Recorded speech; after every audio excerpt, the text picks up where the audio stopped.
What is good, everybody? I'm the G with a PhD, and you're tuned in to the Green Gorilla channel, the place where black men can express themselves freely, straight up, no chaser.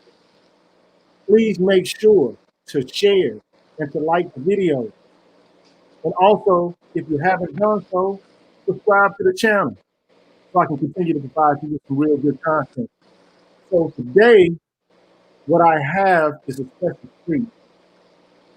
I have joining me today a woman who is an activist in the city of St. Louis in Ferguson. She is the founder of handsupdon'tshoot.com, atlblacknews.com, and the movement for Black Tech and Media. Her name is Nyota Uhura. How are you doing today, Nyota? I'm doing fine. Thanks for having me. Thanks for joining me. If you could, tell me a little bit about yourself. As I understand it, you're a native of St. Louis, Missouri, and you also do some work in media and you've done some work in hip hop.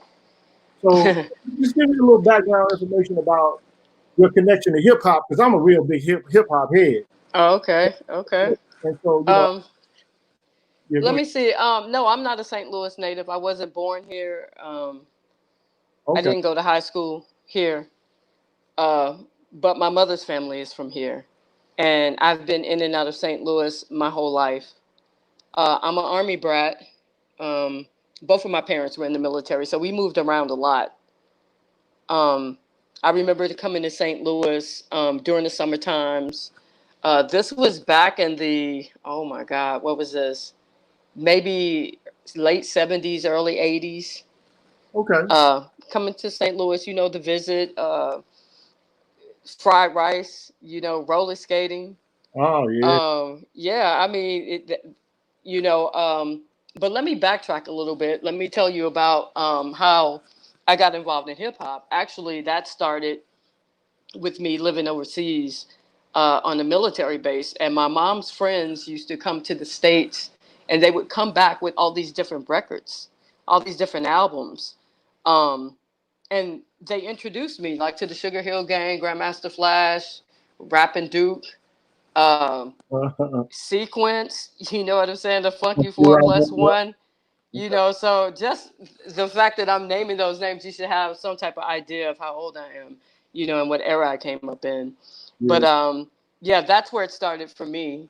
I remember hearing Rapper's Delight, for the first time, and it just, I don't know, man. I just felt it like in my soul. You know what I'm saying? I can't even really explain it. I never rapped or anything like that. I was always a dancer. That's how I got the name B Girl for Life. That's what I do. Okay. Um, and one of my earliest hip hop memories was being on the bass at the teen club on a Saturday night, and all the teens would, they would dance, break dance. It was the first time in my life I ever saw, break dancing.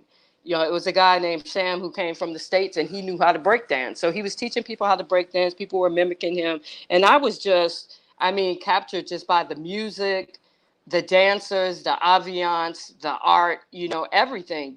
We were absorbing everything that we possibly could, from the States. We didn't have television over there the way you have TV over here. There's like one military channel, that was playing like Beetle Bailey, Oh, and things like that. So, music was our escape, and I used to hang out, like I said, at the teen spot. And I remember 10 o'clock came one night, and that's the night all the preteens are supposed to leave, but I would hide under the DJ's table, while they put all the other preteens out, and he would let me sit back there with him and sort through records and things like that. right. So just at a very early age, it had a tremendous effect upon me. Yeah. It had the same impact on me. I remember being in the second grade when Rappers Delight came out and learning all of the lyrics to the song. Oh yeah. And, I mean, back and forth, just practicing, going over the lyrics to the song. And my first memory of hip hop, oddly enough, even though I am from St. Louis, I'm from the north side of St. Louis. Okay. So I live, I grew up on the tip of Fairground Park, where Kasu joins in with Fair. So that's, Okay, yeah. yeah, that's where I'm from. So, you know, and, that's the hood for real. You know what I'm saying? So, Yeah, but back in the day, my grandfather used to hang out there. I remember riding with him, in his white Cadillac over that way. Yeah. but the first time that I ever saw somebody doing breakdancing, Hmm. oddly enough, was in the city of New Orleans at the Audubon Zoo, Oh and wow. uh, they was playing the song. I mean, I've never seen somebody dance this way. I think he was dancing off Space Cowboy, if I'm not mistaken. And he was just like, doing the moonwalk, and Hmm. even I was like, man, what is that? That very day, I was like determined to learn what I saw. I was like, there's no way I can go back to St. Louis and not be able to show my friends what I saw in New Orleans. It's just crazy, but it's just funny, man. The appeal of hip hop and you know Hmm. the extent to which it is impacting people's lives. But so, as I also understand it, um, you used to work with artists in the hip hop industry, and you used to promote them. Um, what I used to do, and even still to this day, but not necessarily with artists.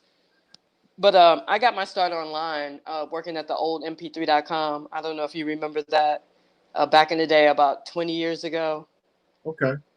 Paradise from the X Clan. He um, was the hip hop director of all VND properties. This is when the labels took over mp3.com. Okay, mp3.com was the platform that introduced mp3 technology. Wow. Um, yeah, this was a long time ago, and I was just online. You know what I'm saying? I came online. This is after doing a lot of things, locally in the city. By this time, I was living in St. Louis, um, and going to school here. And I just knew a lot of talented people, a lot of talented rappers, MCs, dancers, graffiti artists. And um, I just wanted to provide exposure. At that time, there was really not a lot going on. It was just people really, it was just people doing it. You know what I'm saying? There wasn't like a reason for it other than that was their passion. Like people weren't trying to get on, people weren't, trying to make money. At that point, we didn't even know that that was really a possibility. You know what I'm saying? It's just Right. what we did, and it became a culture, a lifestyle, Right. Right. so it kind of started like that, and then it expanded, from the streets to online, where I was working for mp3.com. And after a lot of battles, between mp3.com and the record labels eventually took over mp3.com. At that point, that's when I made the transition and started creating my own platforms. Just seeing the technology and knowing what was available at that time as far as streaming, and downloading, and, being able to, compress music files and have a platform for distribution, even CDs, back at that point was like, wow, it was so futuristic, so ahead of its time.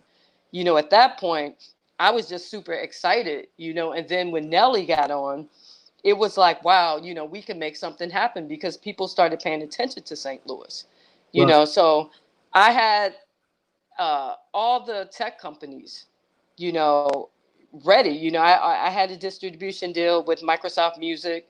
That's when they ran the game, which was this predates iTunes. Okay, it was Microsoft Music. I don't know if people you have Windows.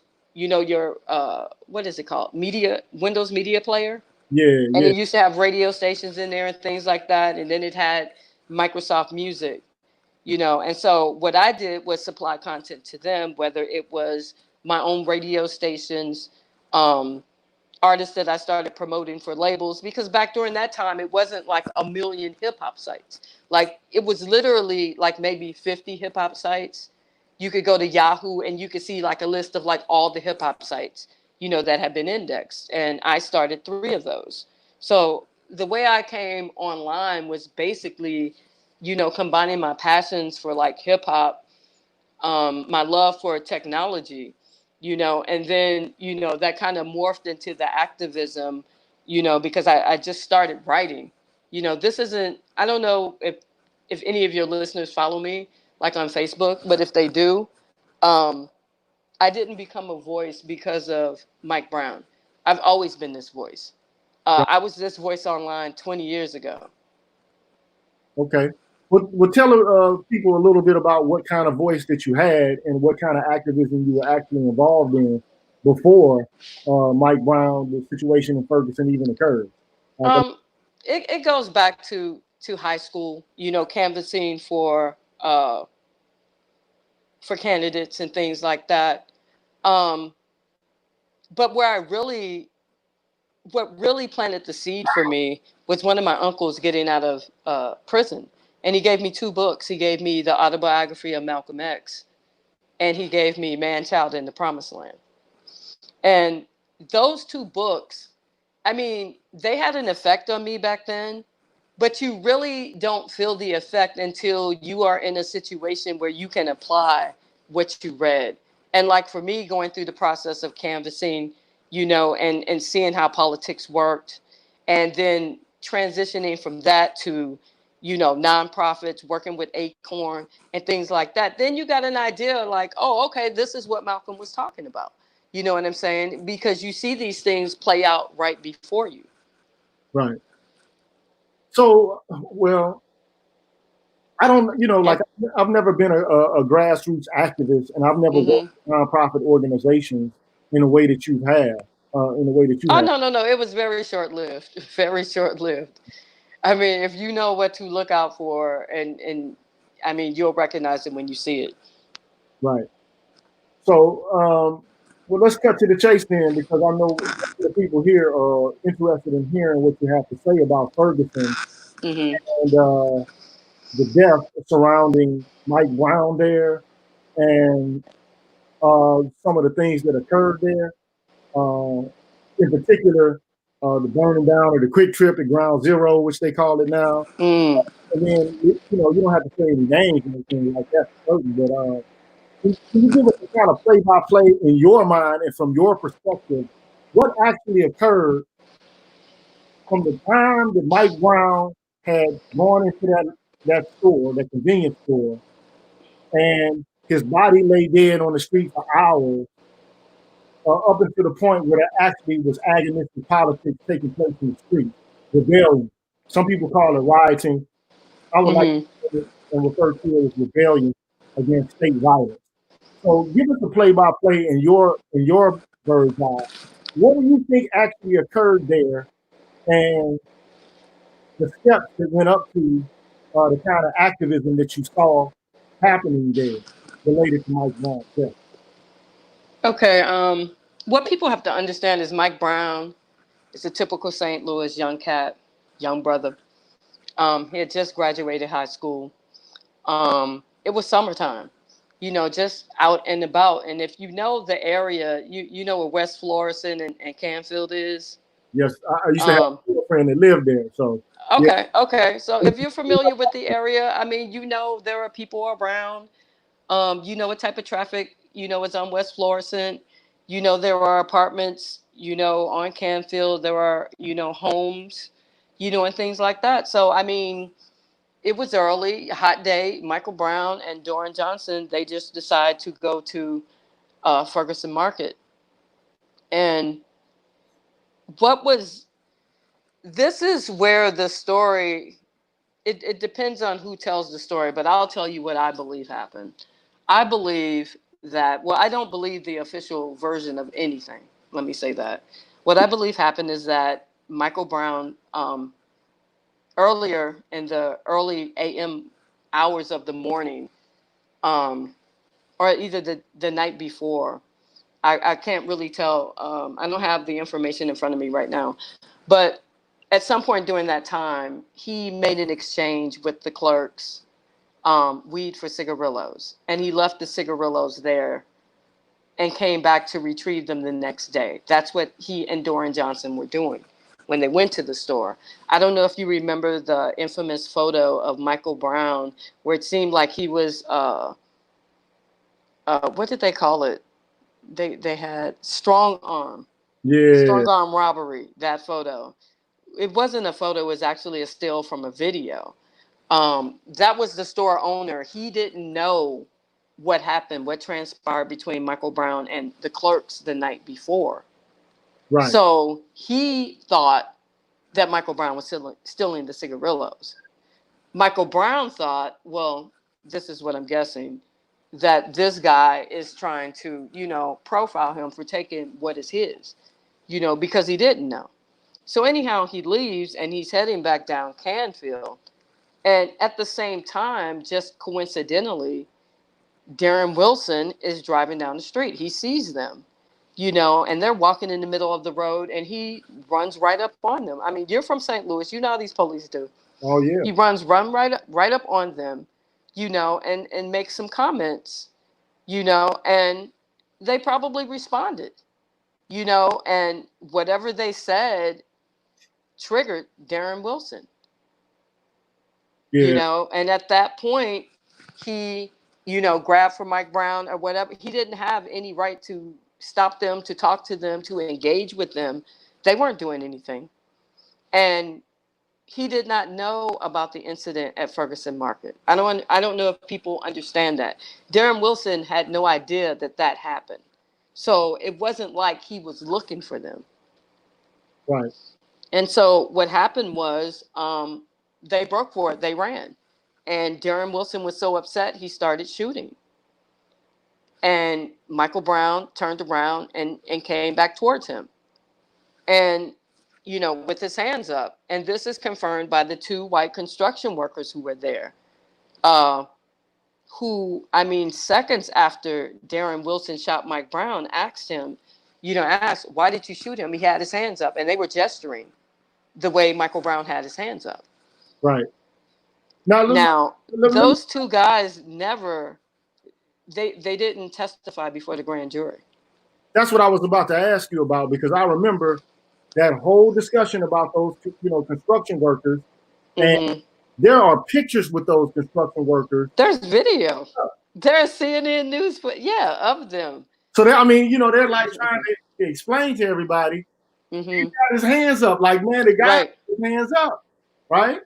And so, Mm-hmm. it's puzzling to me how the stories and the narratives have just shifted over the years.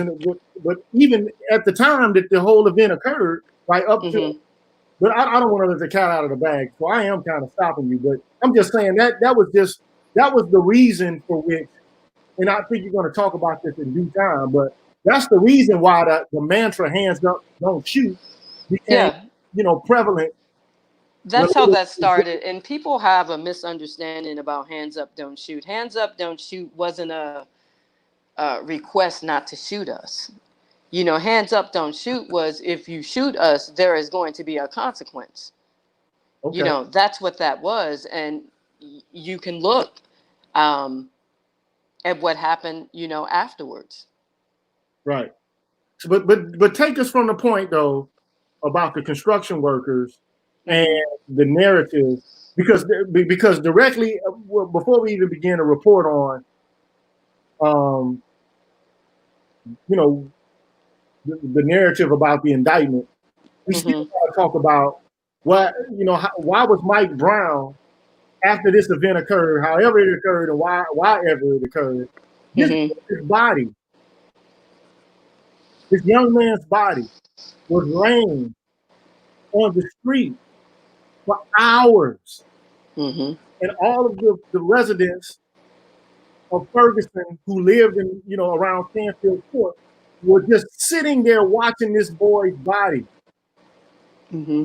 Like, just sizzle in the summer sun. So the question becomes, what the hell is happening there? Like, just. I mean, it's a message. You know what I'm saying? It's sending a message to that community. That ironically, Black lives don't matter. We can come in here, we can gun you down.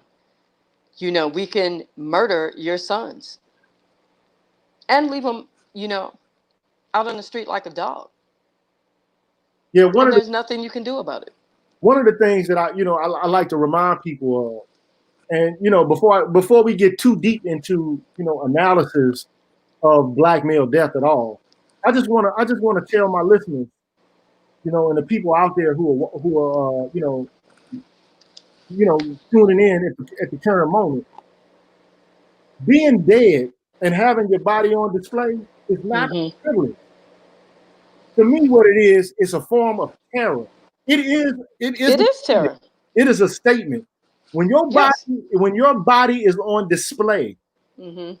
when you're dead, it is a message that basically says it can happen to you if you Yes, I fall mean out. it's the same thing, that happened on the plantation. It's the same thing that happened during Jim Crow with lynching.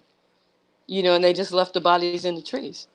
And I also try to tell people it's just like warrior nomads who conquer an enemy and they place their head upon pikes, or the same way that bodies in Rome were lined up crucified, so that people who had any inkling that they would commit a crime would be, or who would profess that they're Christians or any other infraction that the Roman government. It's the same concept. Right. Yes. So this is Hmm. not new. This is ancient. No, this is not new. Right. It's a tactic. So yeah, go keep going though. So that happens, right? Hmm. So like, what is the pulse?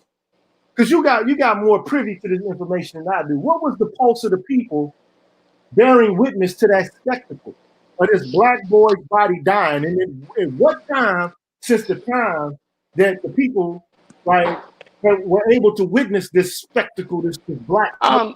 People were already there. People were posting. It was immediately on social media. I don't know if people remember back during that time, before Ferguson happened, on Facebook.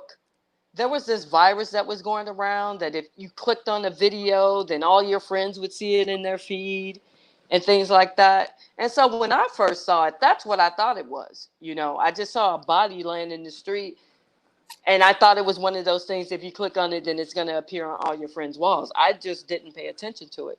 And then I kept seeing it over and over in my feed, and friends of mine posted it. And that's what really captured my attention.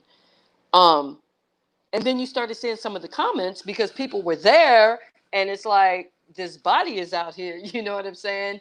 And at some point you realize, oh my God, this is St. Louis. And then you realize it's Canfield. What?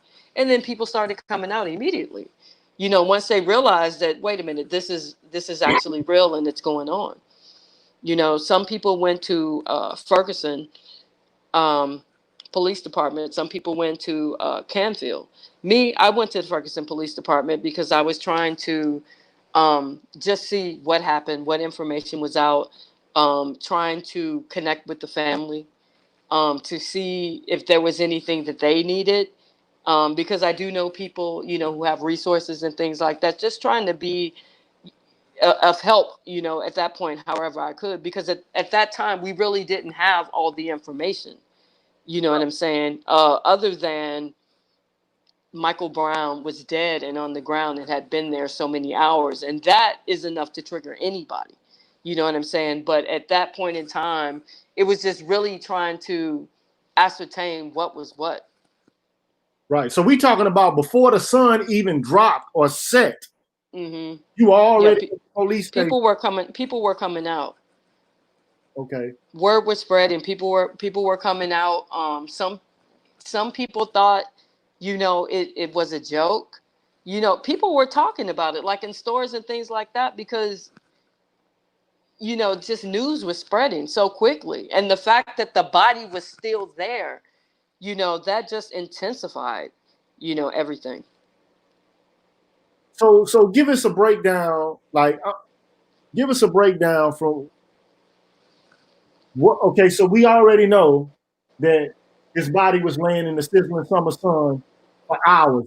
I think at least Hmm. what, 4 hours, somewhere, somewhere around that time frame. Yeah, and they refused to let anyone help them. Corey Bush, um, she was a nurse. She was there, and they would not let her go to administer aid. So this is before we even know if he was deceased or not. We don't know any. All we can go by is what they tell us. Right. So at this point, people are, the emotions are beginning to run high. Mm-hmm. People are beginning to become disgruntled. They're getting No, right. people are angry. People Right. are livid. So people are pissed off. They're Yes. upset. They're mad as hell. They're like, Yes. hold on, wait a minute. I mean, it's one thing for somebody to get shot, and it's Mm-hmm. another thing to put somebody's body on display. Yeah, I mean, people were, in shock initially, and that turned to anger. But it was like a simmering because it was kind of like a slow boil, like something is coming, something's gonna happen. Like this isn't going to be business as usual. Right. You could feel that in the atmosphere. So what happened? I mean, in your from I don't want to sully your account because I'm from St. Louis and I saw all this stuff happening, Mm-hmm. also, but I'm not a real big, well, I am now, but I wasn't a real big social media guy. I kind Mm-hmm. of, I had a Facebook account and every now and then I would post slick stuff on there. But for the most part, I wasn't, really deep all up into social media. But, Mm-hmm. but give me some sort of understanding from your view and your perspective. When did the rebellion begin? Okay, before I get to that, let me go back to the night at the Ferguson Police Department. So I'm standing out there, and this is how Black Lives Matter came into being. Okay, this is the initial catalyst. Okay, I'm standing there, and a person that I'm not going to name at this point approached me with some other people, and he told me they were going in the Ferguson Police Department to see what they could find out, and they wanted to know if I wanted to go with them. I said no, because at that point I didn't think that anybody had a right to go in there before the family. You know what I'm saying? Right. Um, so I just thought it was disrespectful, off top. Like, let's just be here for support, but let the family come in, and do what they need to do. Um, but they already made up their minds, and one of the reasons they selected me to go in with them, or they asked me to go in with them, is because they know who I am and what I do. Like, I've always been that voice. So they knew that in order to sell what they had already planned to do, they would need to get as many of us on board, as many of us who were outspoken or they felt had followers, or leadership potential or whatever. But I declined immediately. Okay. And just from that point, I didn't know it at the time, but that really put me at odds with the movement. Just not agreeing to go in. So they wanted to go in before the family of somebody who's just been killed by the police, Exactly. Yes. find out what the circumstances related to. Put their spin on it. Whatever. You know what I'm saying? Yes. All of that. So just give me some indication of what time does Quick Trip get burned down, and what happens uh, when before the media actually gets there. Okay. The very next day, people were outside the Ferguson Police Department. The very next day, Anthony Shahid was leading, the protesters. Because at that point, people were already protesting. They were showing up with signs and things like that. It was pretty much on. We still didn't have all the information because at that time, it was so much misinformation out, that people were getting killed and just all kinds of things that were going on. So at this point, it was really trying to get an accurate assessment of the situation. Again, I was at Ferguson Police Department. There were people who were still out at Canfield, and some people may remember the images um, from Canfield where they had the police dogs out. So when they brought police dogs out and things like that, that really started to stir things up even more. So really, like, from that point when they brought the police dogs out, it was pretty much us against them at that point. Okay. Okay. But, you know, days went by. And at this point, people are gathering at the Quick Trip. It just became the spot, ground zero. Everyone was gathering at the Quick Trip. People came from everywhere. Now, this is when it was still organic. This is when it was still autonomous, when it was still black. It was black led at this point. There was a Justice for Michael Brown leadership coalition that people don't know about. And they were that was everybody. It was elected leaders, organizations, clergy, uh, the black powers that be, Right. pretty much. Yeah, but they were in unison. And that's what really got everyone because, St. Louis, people don't work together here. You know what I'm saying? So to see them, that kind of set an example, for people, and everybody. Everybody was just out there. People were just getting in where they fit in. And it's hard to really describe how you see an uprising coming together. It's just all these things happening simultaneously at one time that just create this volatile concoction, you know what I'm saying, that just has the potential to just explode, and that's what happened. I'm going to tell you what was the catalyst for the Quick Trip being set on fire. I believe it was a Saturday. Um, there was a visual at Canfield for Michael Brown. It was like the first real visual, where everybody came out. The city came out, the radio stations came out. I mean, everyone came out. There was such a public um, outpour, for Michael Brown, his family, just the people down in Canfield. I mean, for each other. I've never seen anything like it in St. Louis, ever. I've never seen anything like it. You had young brothers who, people had given up on. They were standing out there. I mean, like warriors, just waiting for direction. You know what I'm saying? And man, they wanted to believe so bad.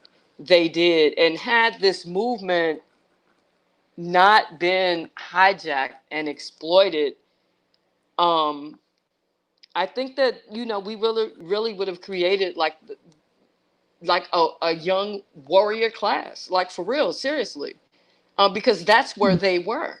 They just did not have the direction, or the guidance. So you're basically saying it was a group of young brothers, and I'm pretty sure with some women out there too. Okay. Well, yeah, it was everyone out there, but yes, it was young brothers who were out there. Young brothers were out there. They were out there for Mike Brown. Because Okay. yeah, this I also know the images that you see on TV are very different because you guys see the D rays, and Black Lives Matter, the founders. But one thing you don't see is them leading any marches in St. Louis or in Ferguson. right. So who are leading the marches? Who were leading the initial protestation? Who was leading the initial protestation?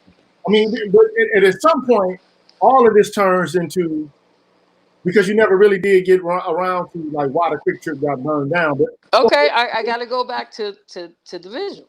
okay, Okay, so this is the visual I'm talking about with the young brothers being there. okay, So like I said, it was like nothing I've ever seen, in St. Louis. And when it was over, I mean, there wasn't any violence, anything like that. It was very kumbaya, people coming together. And I think that it really shocked everyone, that St. Louis could come together like this in this fashion. And everyone was excited, just about the possibility, like, oh, we getting ready to do this. You know what I'm saying? And what happened is everyone's leaving the visual, leaving Canfield Apartments, walking back down to West Florissant. When we get there, we're surrounded by police. oh I wow, mean, we are completely boxed in by police. So I'm at the front, and I'm looking like, oh, wow. You know what I'm saying? Because I was parked and it's like, oh my God, what is going on? These police, why are they here? And they didn't say anything. They just had us surrounded. They were standing outside of their vehicles, next to their vehicles, holding weapons. You know what I'm saying? And just had us boxed in. I mean, they weren't even saying anything. They weren't giving any direction or anything. So I'm towards the front of this crowd. So I'm surveying. And by this time, you have people who are leaving the visual coming out. And so everyone is seeing this at the same time, and people are reacting, they're freaking out. All kinds of things are happening. And actually, this is the first time that I really made a connection with Darren Seals. Our eyes locked because I was standing there looking around and he was standing there looking around. And I remember looking at him and thinking, wow, he seems really calm in the midst of all of this chaos and confusion, because it was just something about him. You could tell there was a rage, but it seemed like a kind of silence, discipline rage. Yeah. So from that point, I mean, as more people came out and saw what was happening, the crowd started to get really upset.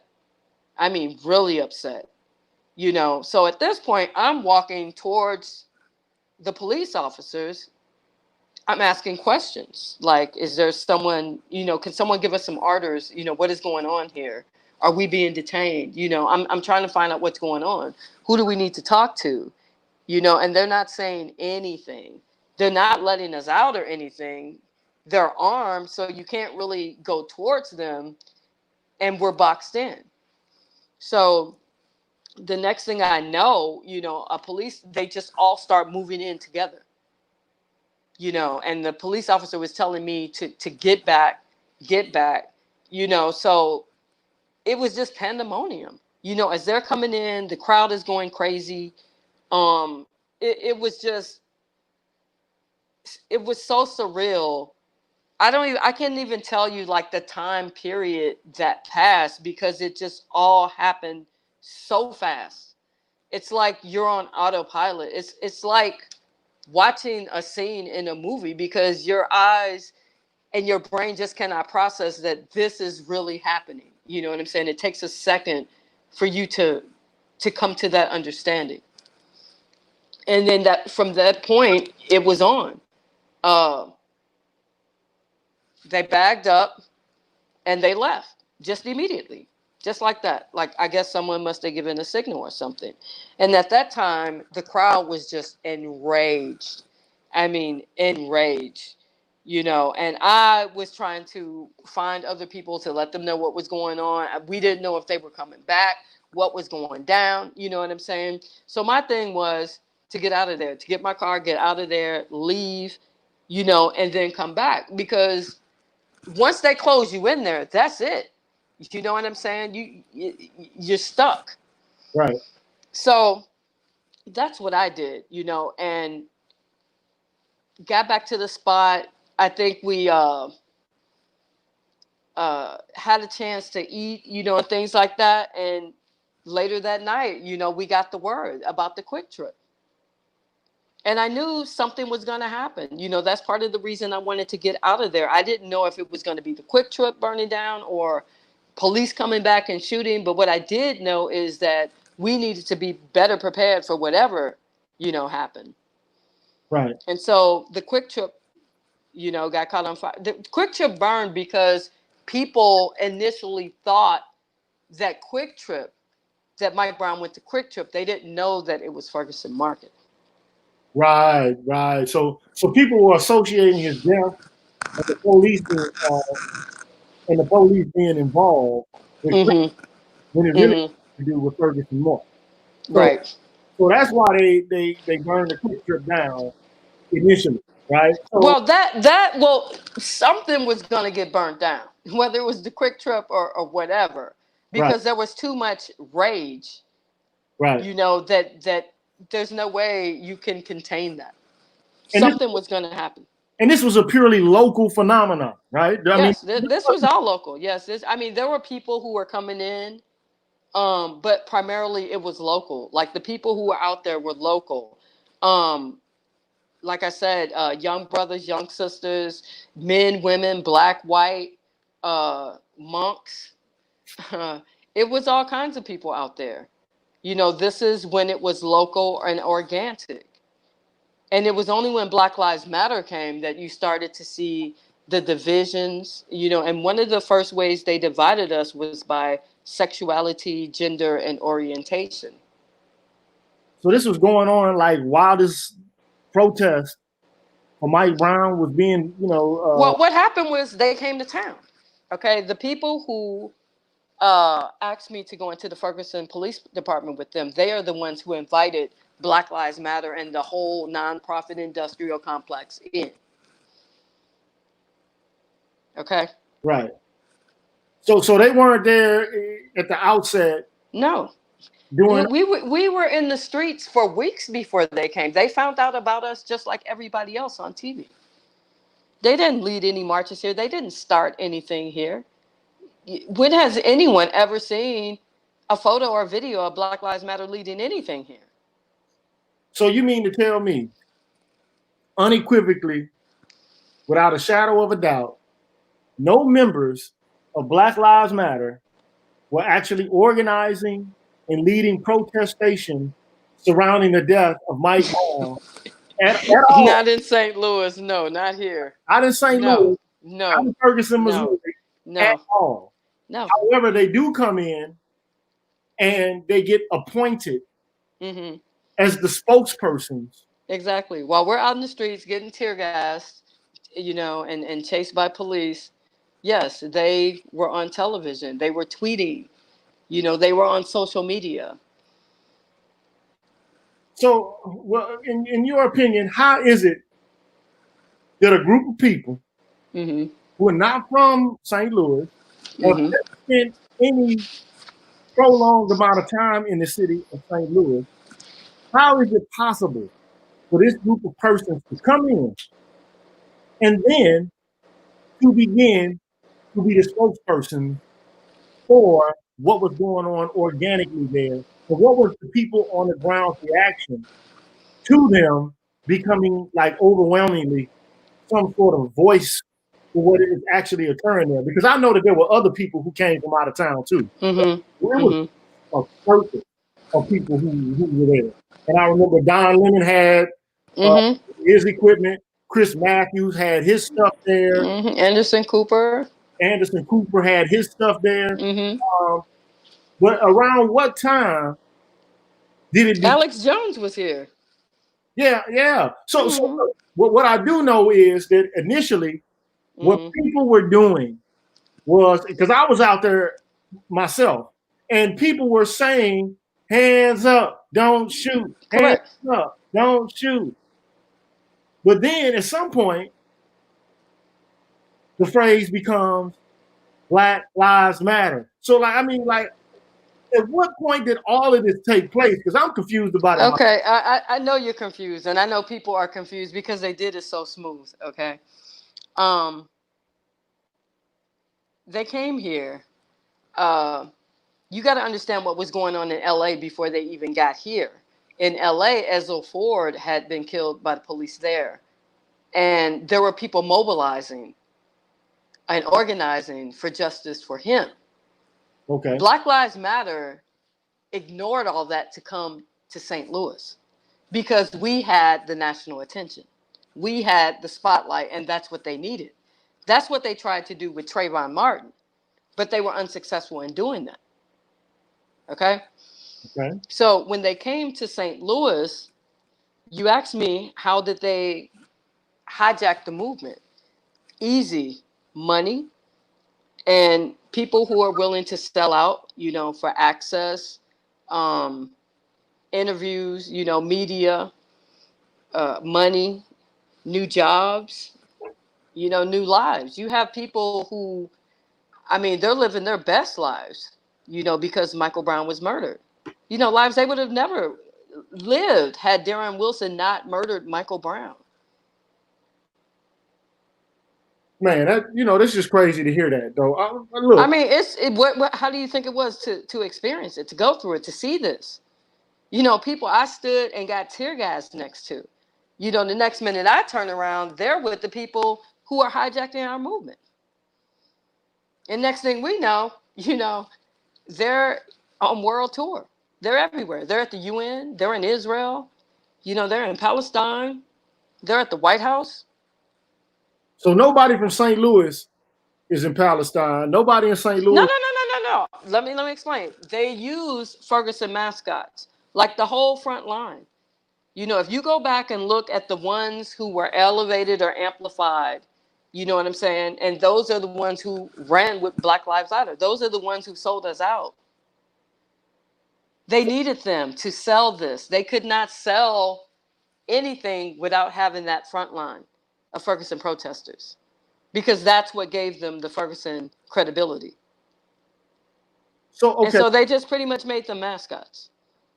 so I don't know who these people are. You probably don't want to name who these people are. But if you do, I would allow you to say so. But I don't want to get you into any kind of trouble here. But I do look. I already know like the usual suspects. I mean, and Mm-hmm. some of the people who were there and who were St. Louis homegrown. But so basically, Man, all you have to do is look. I mean, you've seen them. Who have you seen in St. Louis? You know what I'm saying? That's down with Black Lives Matter. You see Netta. You see Brittany Picknett. You see Alexis and Brittany. You know, you see Tori Russell. You see Tefpo. right. So You these, know, you see all of those people. so I do know Tef Poe, the guy who the MC, the writer, the rapper, or whatever the case may be. Um, so Netta, I've heard her name, but I don't actually know who she is. You know, I couldn't really give you any facial Well, recognition. she worked with D-Ray.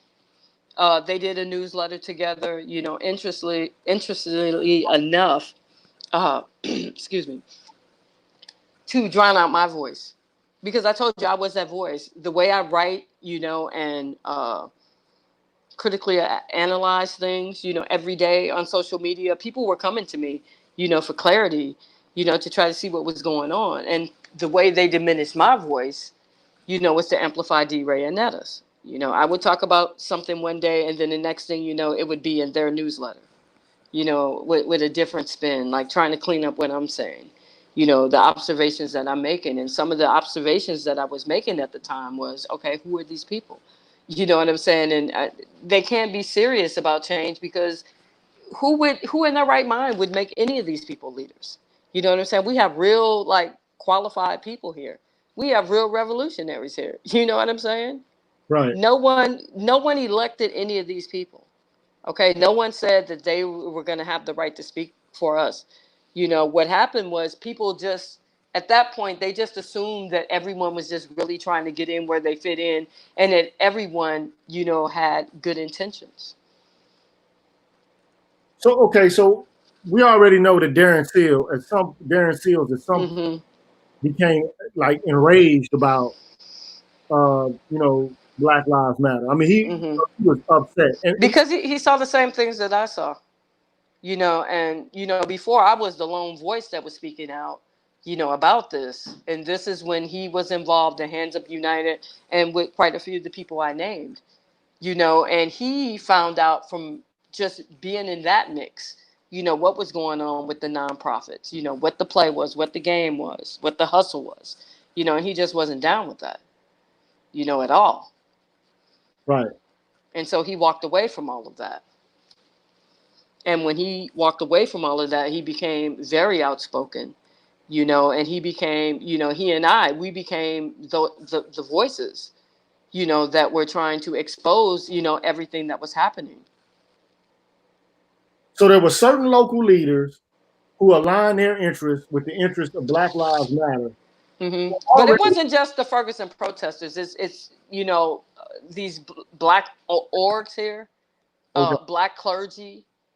There were members of, you know, there were black clergy that left their flocks, you know, to go work for the Ford Foundation, you What? know, and for Deaconess Foundation. Yeah, man, it's money.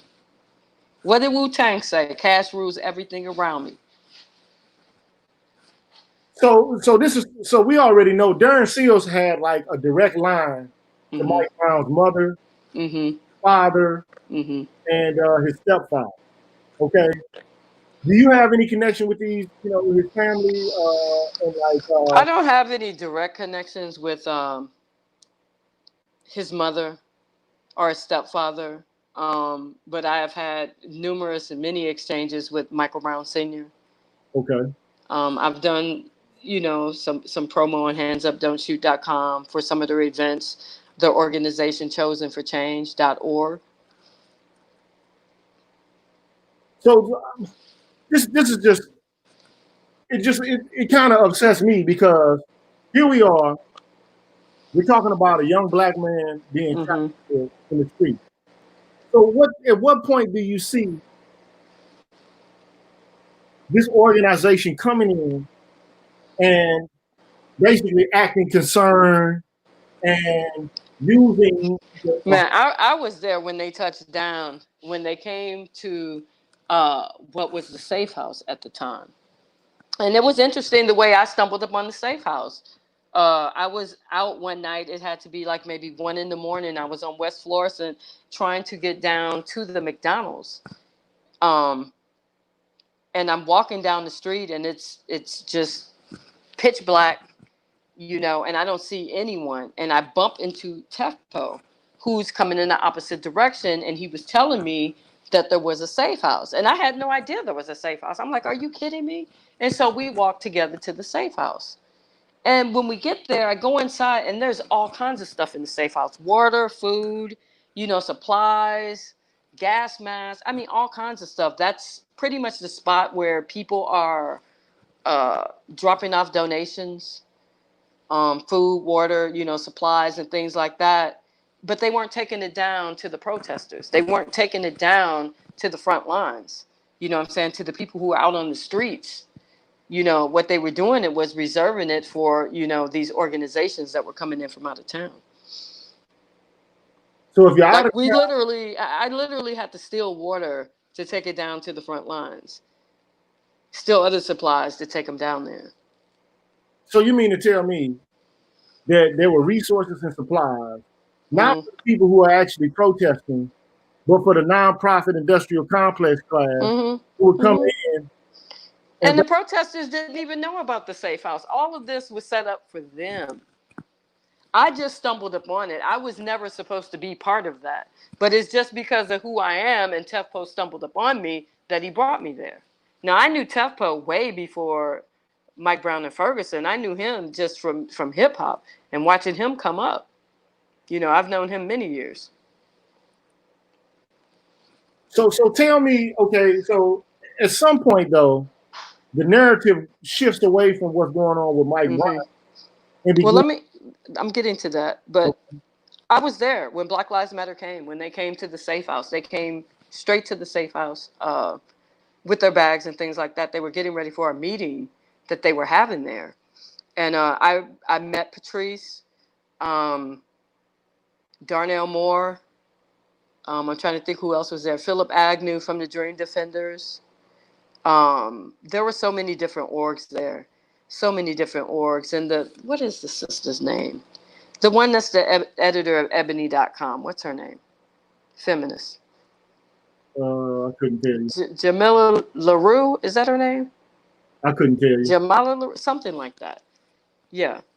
I met them, and there's actually a photo someone took of my exchange with her, with Patrice right then and there, with them, because I'm asking them, like, where are you from and what are you doing? I'm trying to find out, like, who they are. Are they from here? Are they not from here? Are they reinforcements? And they came in, yeah, we're here to help, and things like that. But the red flag, went off when, okay, now it's time to go into the meeting, and no, they wouldn't let me in the meeting. So they shut you out of the meeting.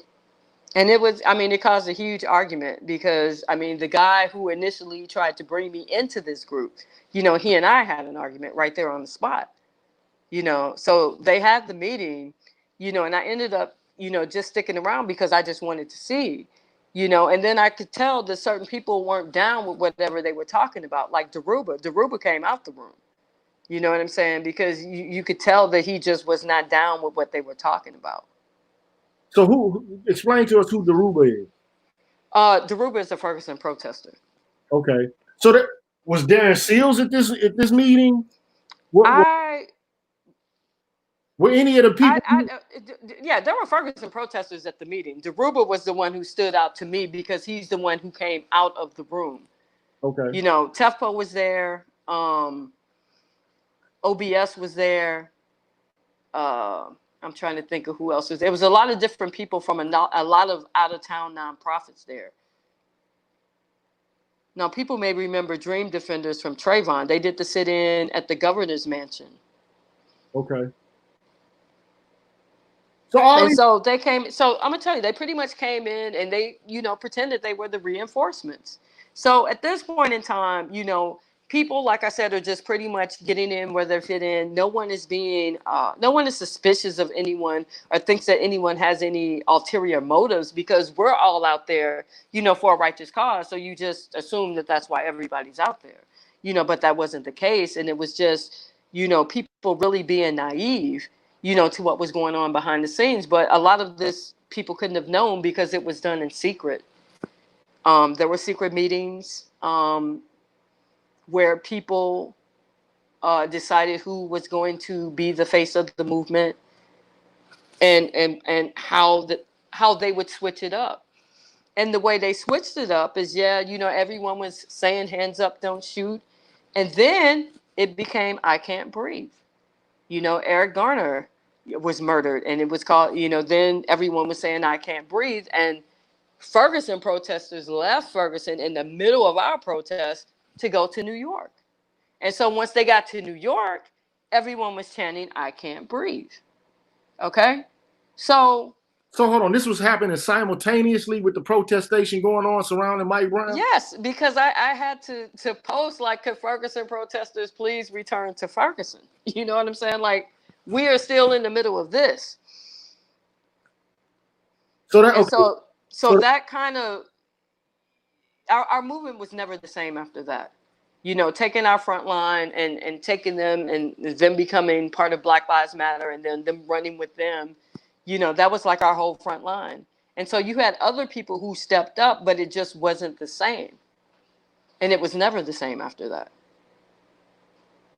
So when did you start to notice a shift away from the protests and away from the subject matter of Mike Brown being killed or black men being killed to something entirely different? September in September, about a month later. Actually, it wasn't. It was about a month later. Yeah, when we had our first like actual march set up. And it wasn't just people just loosely falling in. Like when we had our first march, and I noticed someone was setting up a voter registration table. Okay. And just from that point, I already knew, okay, this is the play. So what I mean, That all of this activism was going to end up somehow in the voting booth. so they shifted the emphasis away from police brutality and police violence to let's go vote. Well, that they had people out there. They were registering people to vote. That quickly. Yeah. So voting was definitely being pushed at that time. But like I said, our front line went to New York. They were chanting, "I can't breathe," standing in solidarity with Eric Garner's family.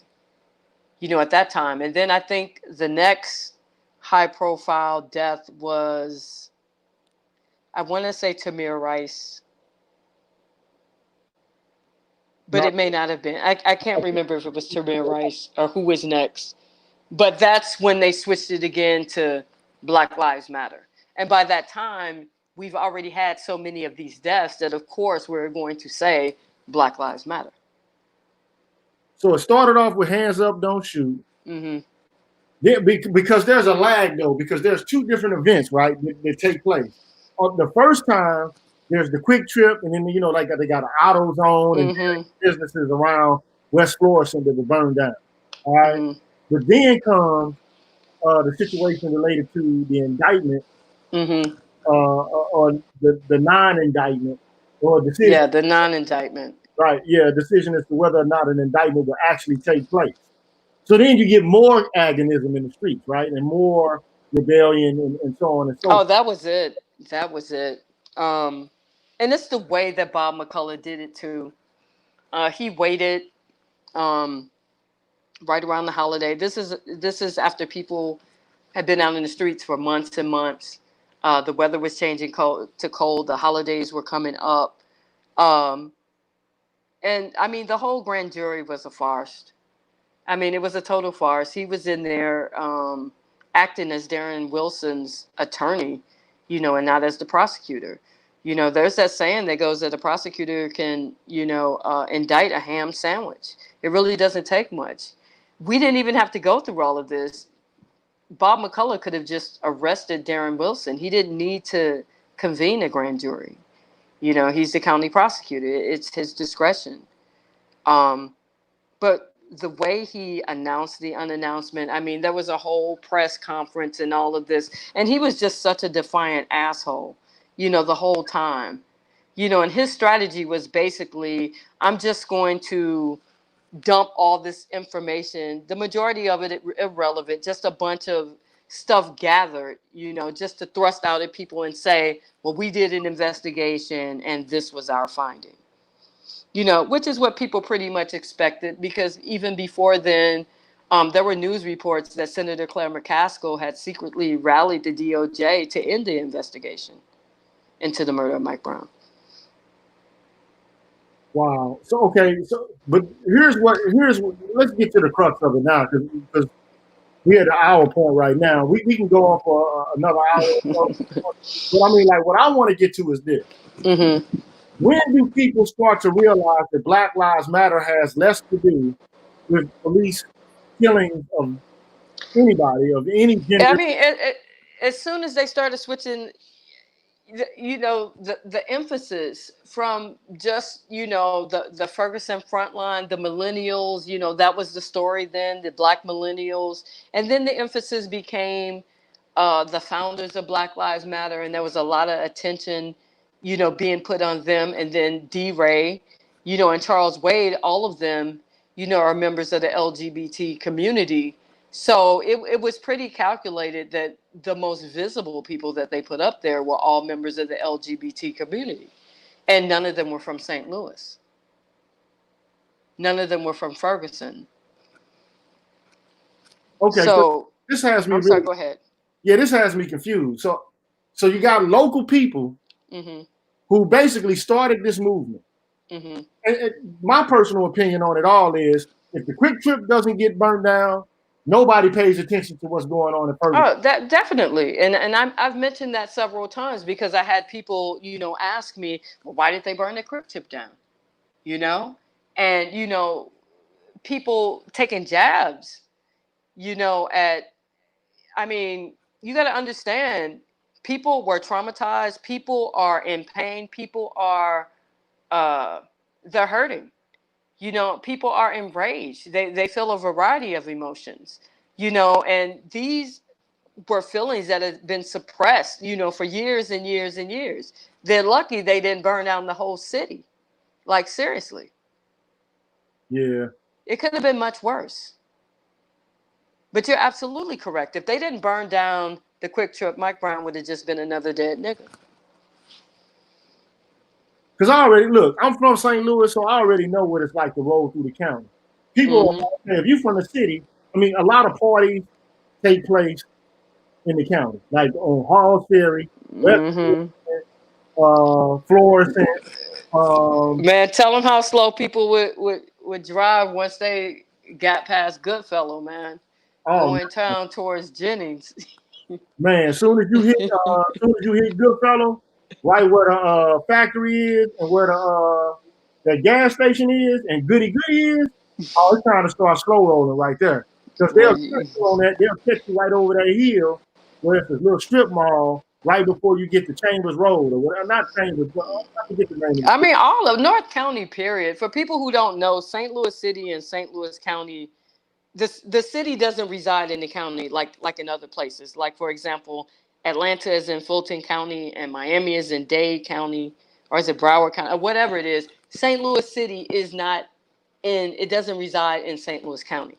So these are two different municipalities. And along the border of the city, like once you cross into the county, there are like 90 municipalities. So as you're driving, you could literally drive down one street and go, I mean, how many municipalities? Like 10, because you could start off in the city and then be in Jennings and then in Ferguson and then in what, depending on which way you go, Yeah, Dalewood, Moline Acres. if you're going down Huh? Natural Bridge, you can be in what Oh they shoot, Bell. man! Natural Bridge to take you all the way out. Yeah, it'll take you to Bell Nor.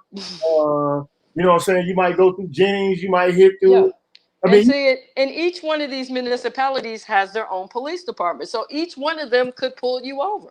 right, and they will pull you over. Yeah, and they will pull you over. And Yes. they will I say, mean, whether you have if they have a legitimate reason or not, like if you had a light out, you could get stopped in Jennings, and then you could get stopped again in Ferguson and get another ticket, and then you could get stopped again by Moline Acres and get another ticket, and you could get stopped again by Bell Fountain and get another ticket, and then again in Riverview and get another ticket. Just all of these tickets just on your way to your one destination.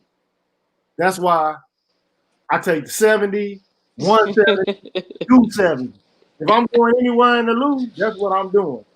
70, Man. 170, 270. And then don't, first of all, you're going out there, you're going to the club in the North County, you don't be drinking. You know what I'm Mm-hmm. saying? And then sometimes they'll set up speed traps, Oh yeah. Mm-hmm. like sobriety test traps. That's why I try not to drive. You know what I'm saying? Like I mean, you would be best not to drive, because back during that time, I was definitely, hesitant to drive, especially when they were checking license plates, people who were at the safe house and things like that. So they pretty much identified people. but So here's no, I wasn't trying to drive. but here's the kicker though. So basically, you get these self-appointed people from outside who ain't even from Ferguson. They get appointed Mm-hmm. leaders in the face of this movement, and it happens partially because you got some people who are willing to align their interests because there's already a non-for-profit industrial complex set up, and they're like, Mm-hmm. we're gonna let you in and give you some sort of Pretty favor. much, yes.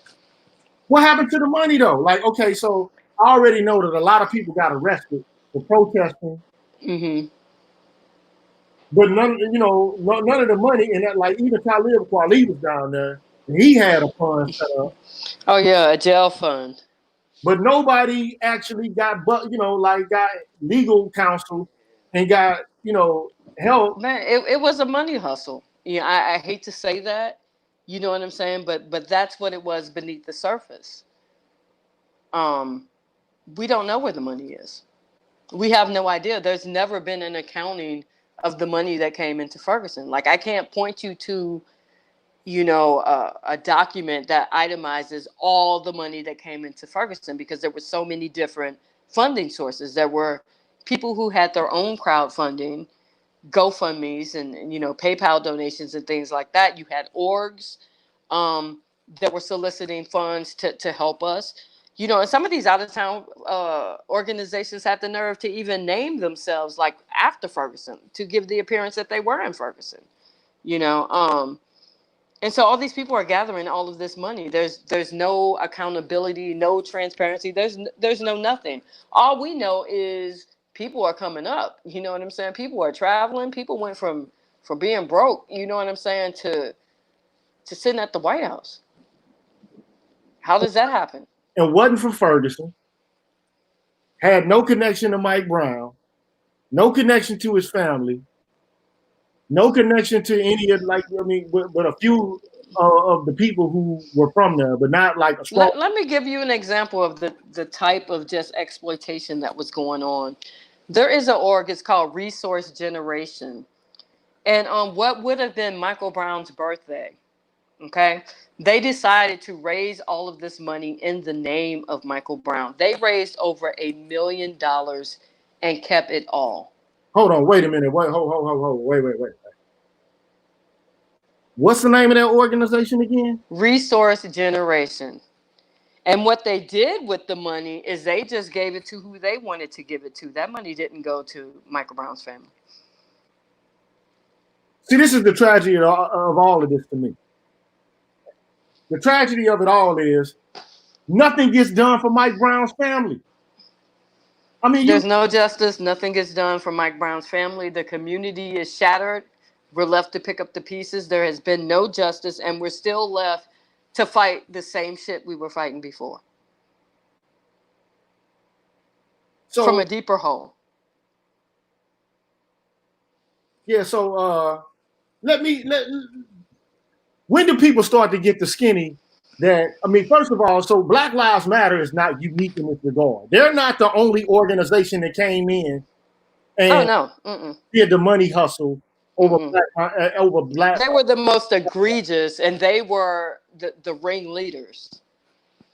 So it was a bunch of different orgs. Oh yeah, they all came and set up So shop Black here. Lives Matter is not like unique in the money hustle and the non. No, no, that's how the game goes. That's how the game is played. That's why so many of them came here when they saw the potential. See, we never had anything like that happen here. So people here were not thinking about nonprofits and how can I get a grant for it. People here were trying to get free.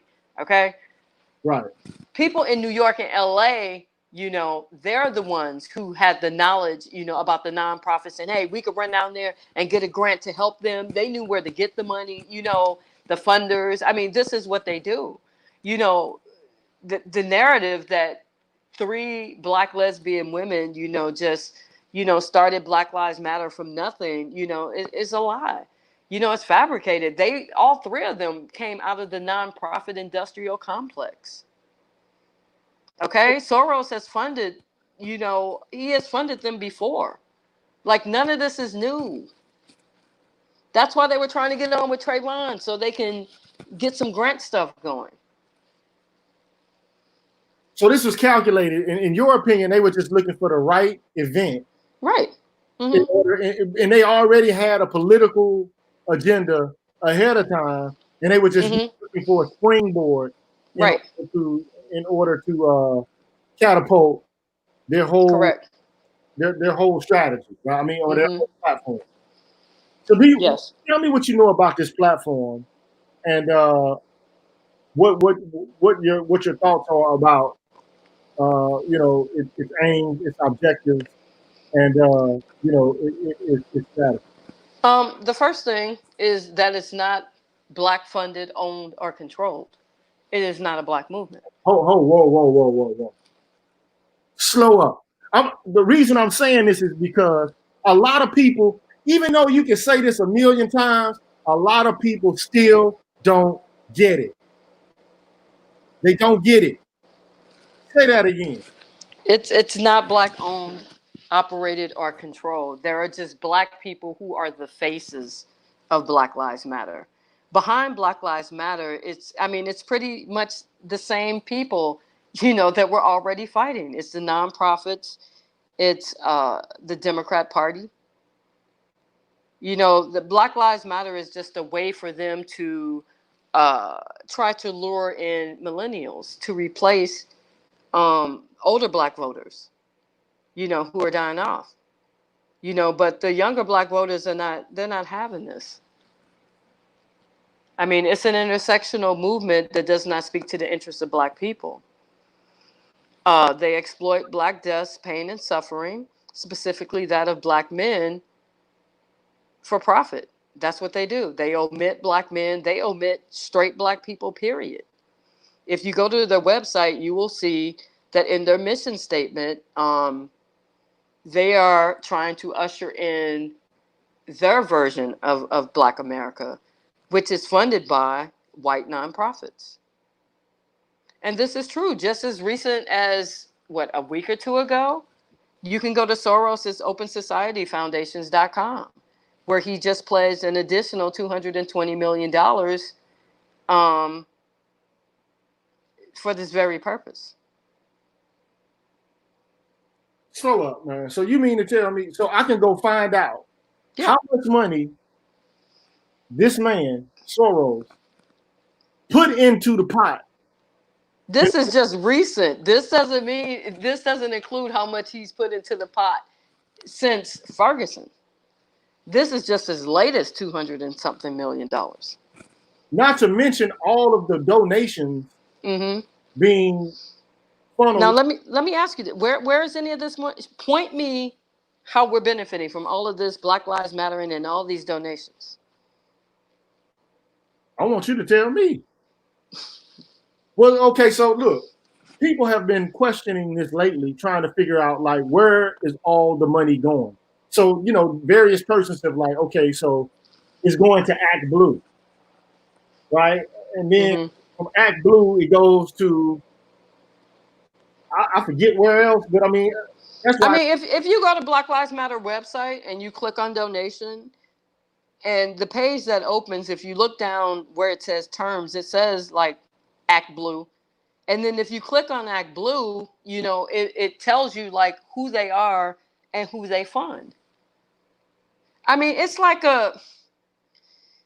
okay, Black Lives Matter in itself is not a org. Okay, it's not like a 501 what is it, C3, 3C? It's not one of those. It uses someone else's tax status. Hold on, So wait. when you're giving money to Black Lives Matter, you're not donating actually to Black Lives Matter. You're donating to their benefactors.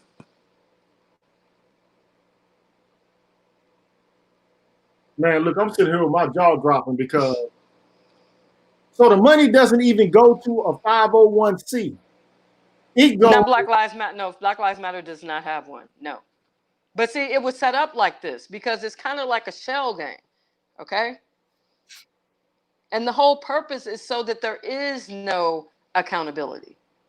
Black Lives Matter can honestly say, we don't have the money, because they don't control the money. That you can't go check the tax records of the organization because the organization doesn't like really exist.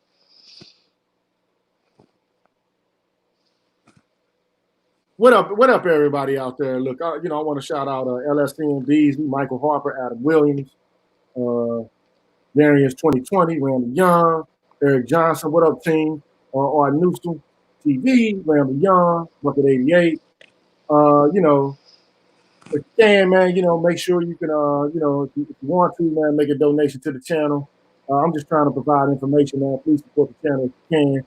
But at any rate, here's my thing, right? There are a lot of people right now who are very, very, very supportive of Black Lives Matter, right? And they don't make a distinction between the leadership of Black Lives Matter and the protestation that's going on in the streets and the gender politics associated with Black Lives Matter. So you kind of talked about that. Um, do you actually think that Black Lives Matter is actually helping the lives of LGBTQ people in any significant way? No. Because like I can understand, like, just say this. You got 4 to 6% of the black population that's gay, okay? Or trans Mm-hmm. or queer. You can Mm-hmm. A minority within a minority. So it's only about 4 to 6% of that. How is this helping them? Even if it is the case, right? It's not helping them. But Black Lives Matter gives the illusion. It makes them feel empowered. They take advantage of the fact that Black members of the LGBTQ RSTUV community, that they feel, rejected, they're frustrated or whatever it is they go through. They are exploiting those feelings and bringing them in and making them feel empowered. But they're not really actually being empowered in any significant way. Exactly. At all. At all. So to me, this is what I'm gonna tell you what this is to me. I'm just gonna keep it 100 because we do a straight no chaser here, right? Mm-hmm. Basically, these people get visibility. That's it. Like, I mean, okay, so you get that's it. But here's the thing, though. This is the thing about Black Lives Matter that people are missing out on. It's white funded, owned, and controlled. Okay, and you look at the issues that they address: LGBTQ issues, feminist issues, immigration issues. Those are all issues that impact white people some kind of way. Some segment of the white population that is trying to get power, and they can't do it on their own. I mean, how are they going to look marching on their own? They have to have black people out there. We are the face of suffering. So what they do is they go get black people who are part of these different communities, and they put them up there as props. That's what's going on. And they use them to push their agenda. And let me just say, so the people who are actually benefiting are the white people who fund them. I mean, you can look at the Supreme Court cases that have just come down in the past couple of weeks, with victories for the LGBTQ community. Okay?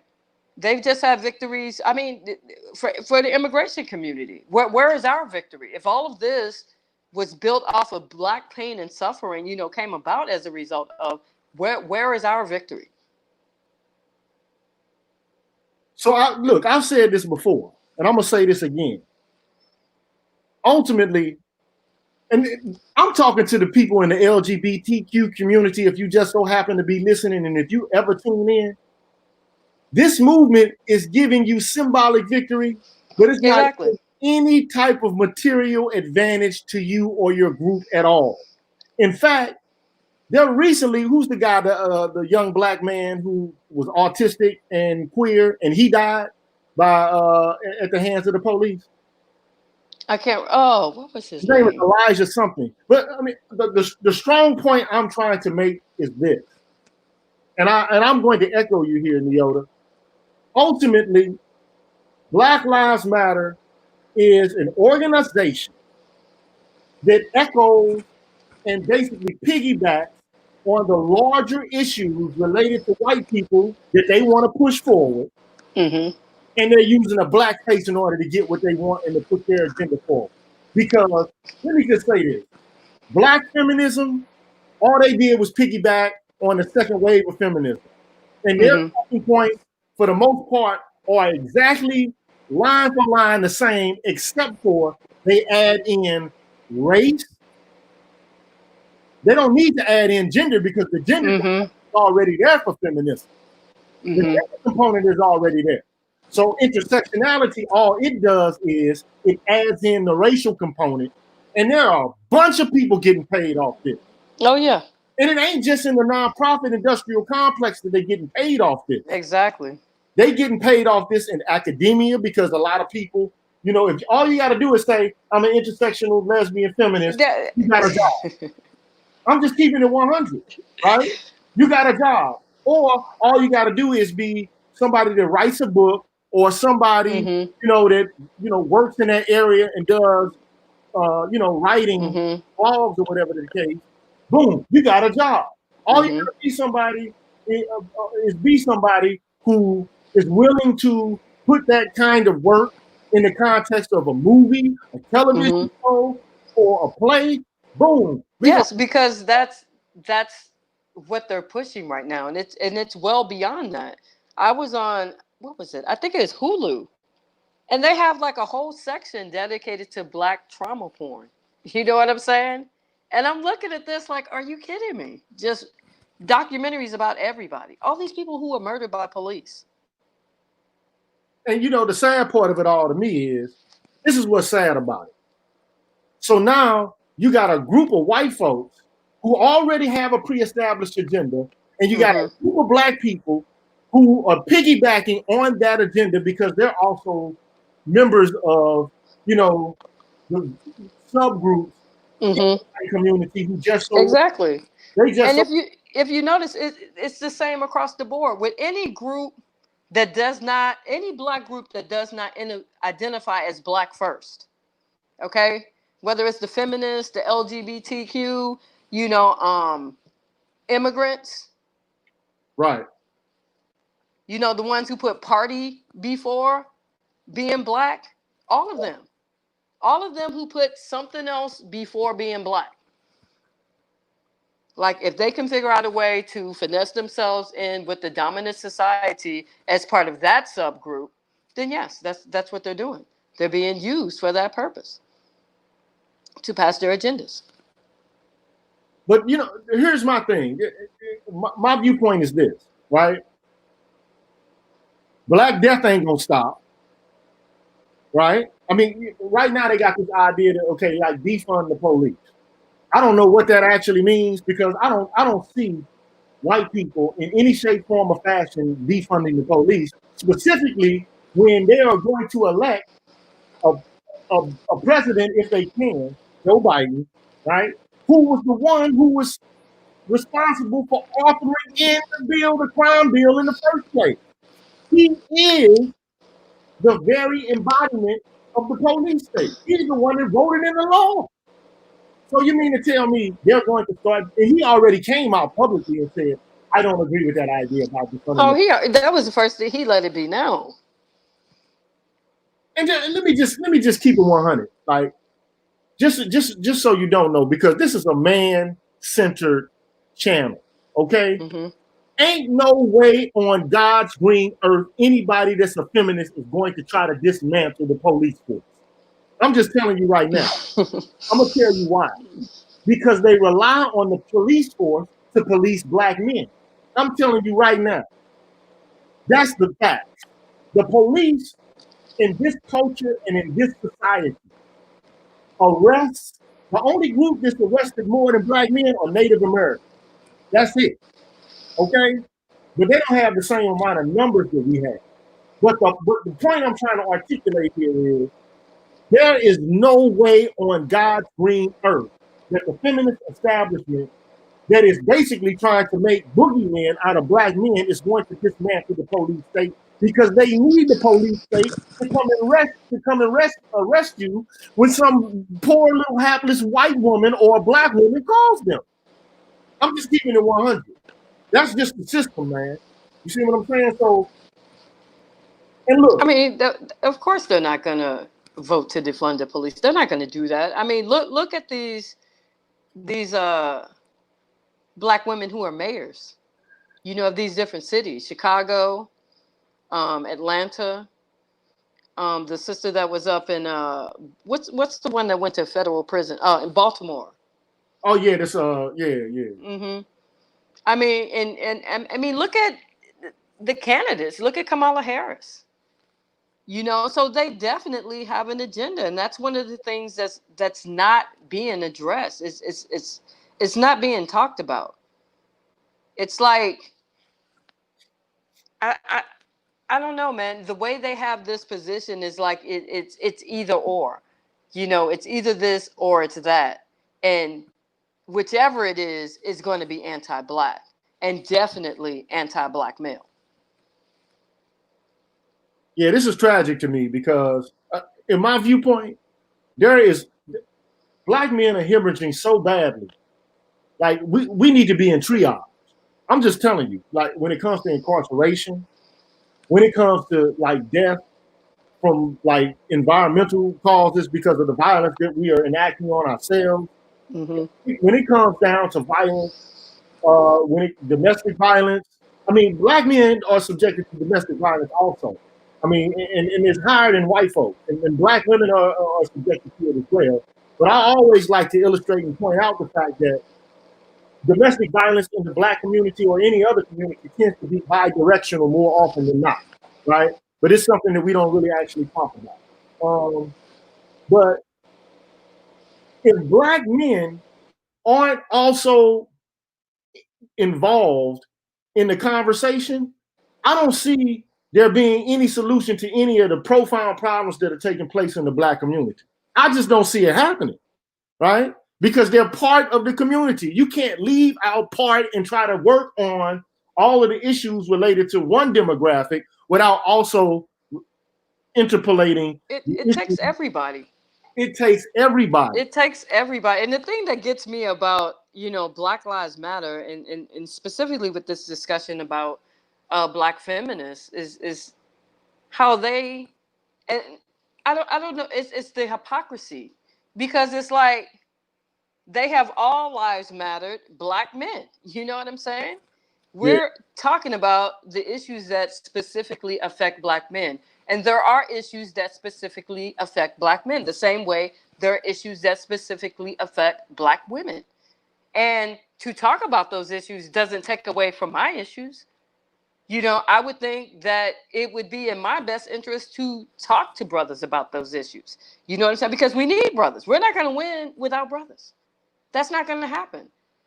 You know, I'm here because of a black man. You know, I have black nephews. You know, I have nephews, I have cousins, you know. So this does impact me. And I don't understand how, even as a black feminist, how they would, I don't understand how it doesn't affect them when they have black children.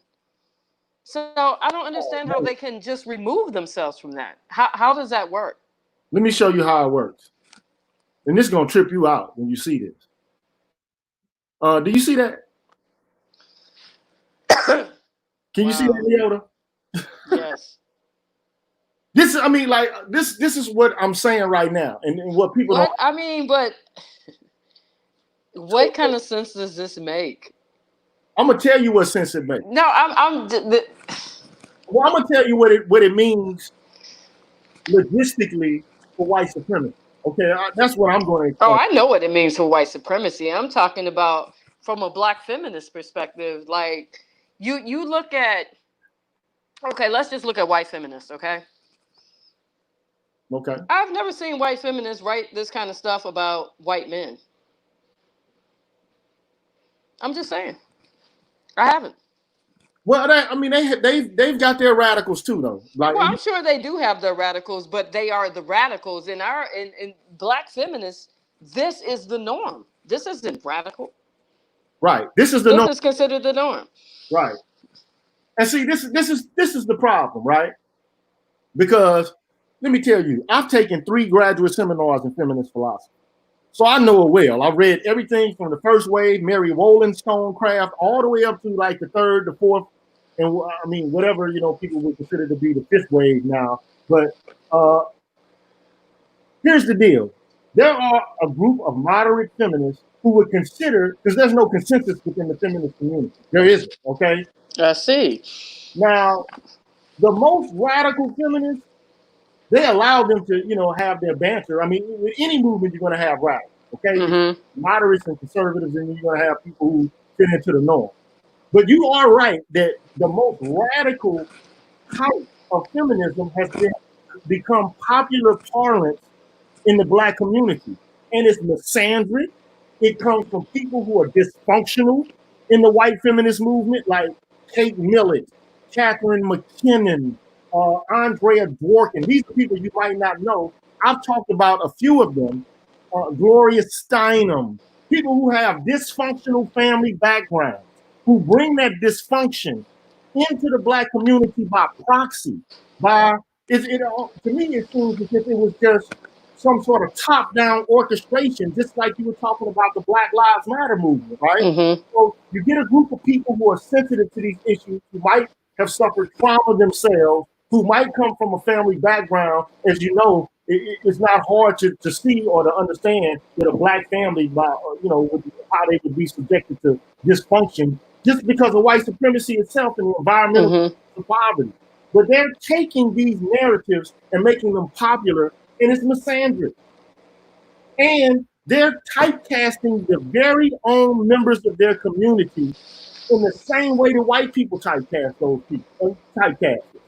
We're rapists, savages. It's no different to me than the kind of imagery and iconography that was promoted and endorsed by movies like The Birth of a Nation. I'm talking about the first one. You know what I'm saying? Like about a racist white people to change cinematography forever. It's like the Negro, the black Negro man who's going to rape all the white women. But instead of it being white women now, you got it being black women and white women. And then not only that, you got to worry about it happening to trans women. And then you got to worry about it happening to queer gay men, or, queer black men. And everybody is looking. We are the ultimate, the penultimate nigga. Black men are. And it's problematic, man. And it's not helping black women. It's really not helping them in the end. It's helping a few bourgeois Negroes get paid. And that's what's sad about it all. That's what's sad about all of this. There's a teeny tiny percentage when you look at the black population. It's a teeny tiny percentage that's getting paid off of this, at the expense of the collective. I mean, millions of dollars. Millions of dollars. Millions and millions of dollars. I mean, Sean King, by his own estimate, said he's raised over 30 million since Ferguson. What is, you know, man, that dude living like a fat cat, probably driving a Benzo, you know what I'm saying, living in a penthouse. Oh, he's living it up. I told you, people are living lives they would have never lived, and never lived otherwise. Had Mike Brown had Darren Wilson not murdered Mike Brown. Sean King is another one who came up off of that.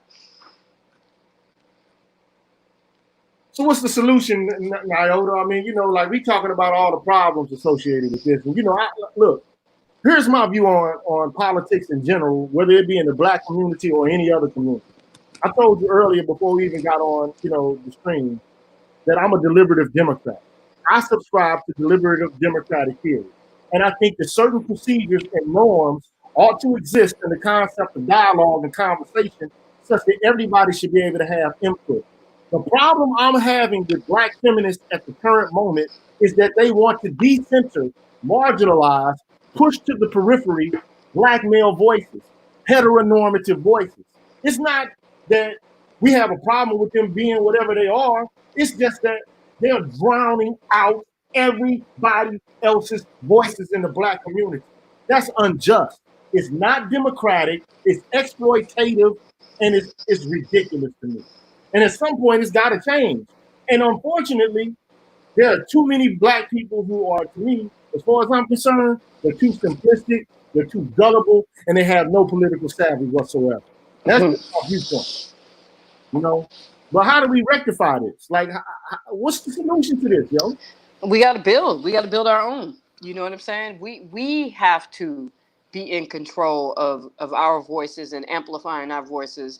I mean, they give them these large platforms. Like if you look at these feminists that are out here right now, look at where they are. Look at Joy Reid. They just put her on a she's got her own show now. You know, weekly show. What is it? 5 days a week? Right. She took over Chris Matthews' slot, I think. So she has that platform. The one chick, I can't even think of her name, who's with the New York Times. So they have these large platforms, and that's how they're able to drown everybody out. They can drown me out. You know what I'm saying? They drown us all out. Anybody that who does not subscribe to their ideology, and especially if you critique it. You know, we have to build our own. You know, and that's what I started doing with Alt Black News. The first part of that was just gathering as many, unapologetic black voices as possible that I could find. And I'm still looking for voices now, who talk about different issues. And it's not about me agreeing with them or sharing their ideology. It's about amplifying all the voices. You know what I'm saying? So that we can start engaging in a very different type of dialogue. Because how are we ever going to solve anything if certain voices are just omitted, from jump? But we have to build that. Nobody's going to build that for us. But you know, the funny thing about it is, just like you build up these movements in Ferguson, I don't mean to sound like a pessimist, an Afro pessimist. I'm not trying to put that forth, right? That idea forth. But it's very difficult to wake people up when you got, or to get them to take what we in the manuscript would say the red pill. Wake up and smell the coffee. Become actually woke. Because I think people think that they're woke by being like cool with the elders. People are not woke. See, it's easy to say, you were woke and all of that. But my take on all of this is really, I'm not looking to convince anybody, or anything at this point, or debate. The time for all of that is over. The time now is for action. We don't need everybody. We just need enough. I feel like we already have the numbers.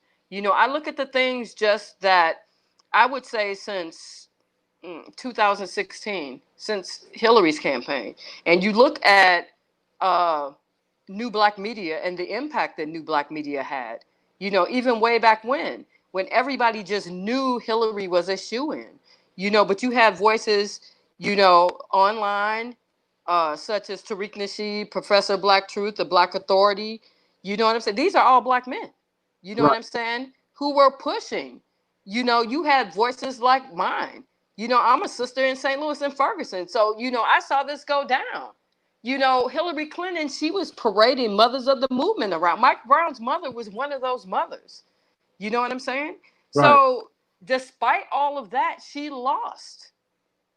You know what I'm saying? Right. Despite everything Hillary Clinton had going for her, she lost. And she lost because she did not get enough of the black vote. Like, the black vote did not show up in the numbers that they needed. So, we don't need everybody. We just need enough. And we have to learn how to weaponize our politics. I'm not saying that we're doing this as an end goal. This is one tactic, it's a strategy.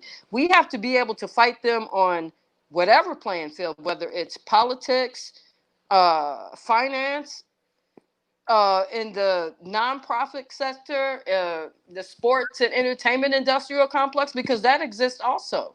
You know what I'm saying? We have to be able to counter all of this. Man, I'm just fed up. Black people aren't doing any better than they've been doing. Man, I'm gonna tell you this. I'm gonna tell you, from standing in front of these police officers out here, staring them in the face. You have no idea how close we were in Ferguson. Like, seriously, had Black Lives Matter not come in, we would be in a whole different position right now. Black people would, because we would have created the blueprint that other black people would have right now for how to do this. But I saw them, and these people, they're not smart. They're slick. They take advantage of the things that people don't know, but they're not invincible. Yeah, What pisses me off about all of this is I've seen them and I think we could take them. I think black people are some brilliant, you know what I'm saying, MFers. But I mean, it's ours to take, man. You know what I'm saying? For real. I've been there, and if that's what fuels me every day, just knowing. You know what I'm saying? The only thing that's stopping us right now, man, is us. And I think it's because we are just messed up. Just all the way across the board. We've got to get our shit together, and as soon as we get our shit together, or at least enough of us, who share a singular ideology, and that is black first. Yeah, I think we could do a lot. yeah, I think so too. We're gonna have to, because our survival depends on it. Yeah, I really appreciate your viewpoint, man, and I also really appreciate you coming through and talking to me about these issues, because a lot of people really don't know. Again, like I said, and I'll say this again over and over and over again. And look, the problem is not queer politics in and of itself.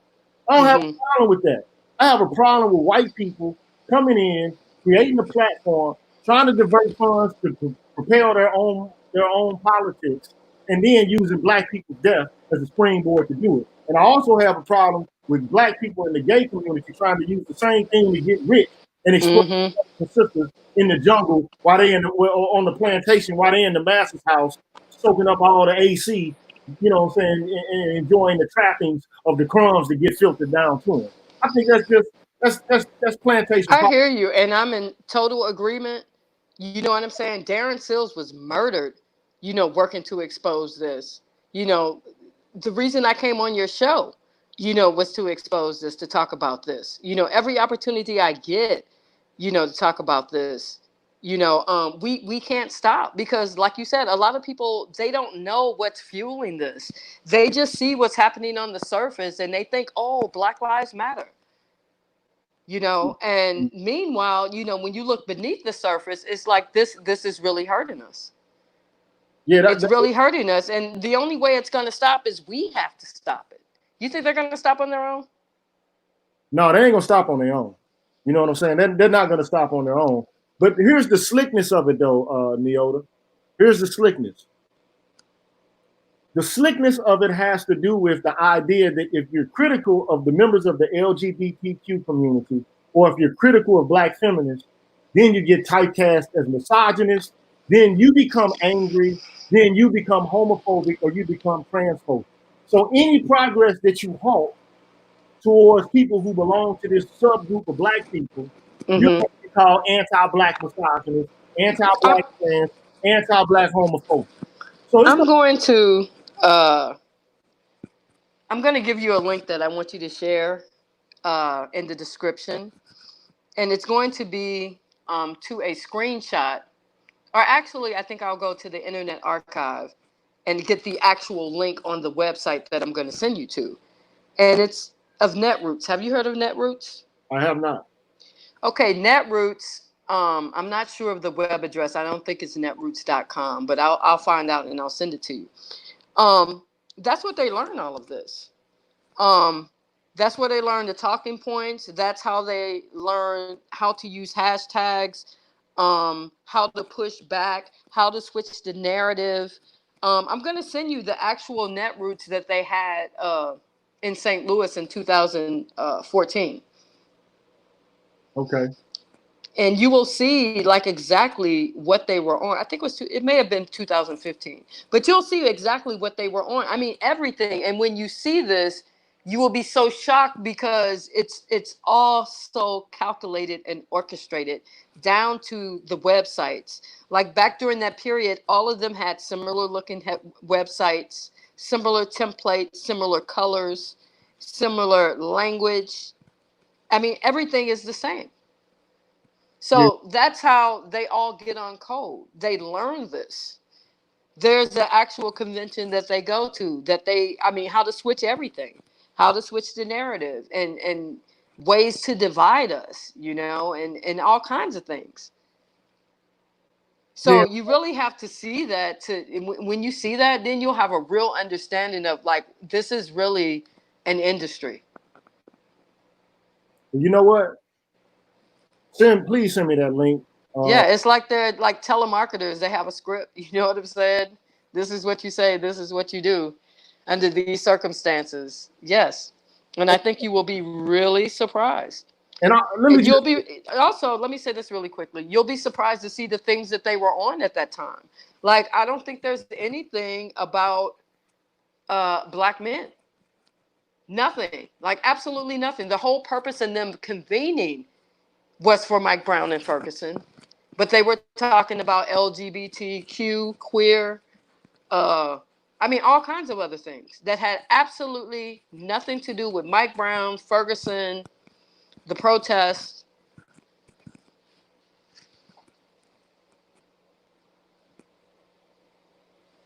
Hello, did I lose you? Oh, you didn't lose me. I'm here. Okay, okay. We got one person in the chat who believes that we just bullshitting out here and we're not being. I mean, I can't help what people, think. You know what I'm saying? I'm not going to debate something with somebody who wasn't there, who didn't do the research, who's just coming to me with some emotion about what they think.